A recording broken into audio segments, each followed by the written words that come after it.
teaching a dog to sit years ago was you would pop the collar on the dog and say sit. You pop the collar on the neck, the dog goes back and the dog sits, okay? The way through using a motivational, so that's compulsion. The way using a motivational technique is to take the treat, hold it in front of the dog, and then drive the dog back with the treat. And as the dog is looking up, inherently the backside sits, and then you pay the dog with the treat. That's a motivational technique, and you have greater success in teaching a dog to sit like that than popping the collar, because the dog is so every time you tell the dog to sit, if you use compulsion as a foundation, the dog is getting a no and a sense of compulsion, and it's not particularly joyful when you tell the dog to sit, because the dog is associating it with a form of a punishment, as opposed to you say sit and the dog is associating it with the trick.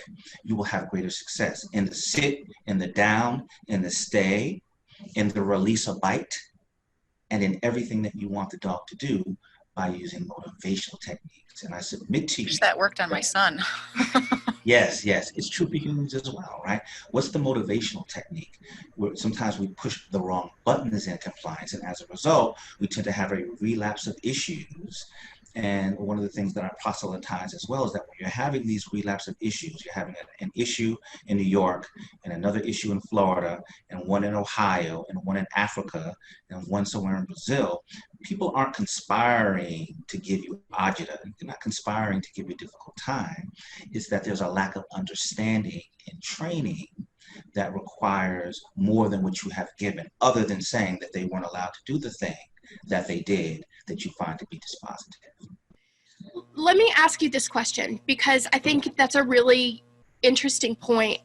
And in compliance, there's kind of, I don't know if you're familiar with this internal struggle that compliance officers have, but is it wrong to incentivize compliance? So to your point, we don't want to compel people to do it. We'd rather motivate them to do the right thing.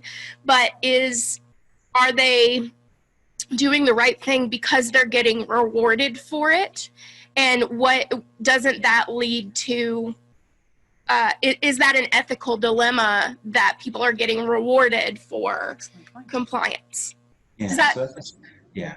I know I'm saying this a lot, but that's another really good question. So forgive me for saying that. Okay. So by and large, the reward system, I don't know that it's necessarily needed, because if you're training a behavior and it's inherent, am I going to reward someone for waking up in the morning and breathing, right? So if it's cultural and someone is engaging in behavior that is contrary to what the culture is, then they are identified as an outlier, and it is anathema to what the program is, and there'll be no room for it to breathe. Now, perhaps in some of the more profound situations where you have a whistleblower identifying someone who stealing XYZ amount of money, and so you can have a reward system in certain instances, but culturally, in terms of the day-to-day duties, that's not what's required if the training platform is as robust as it should be.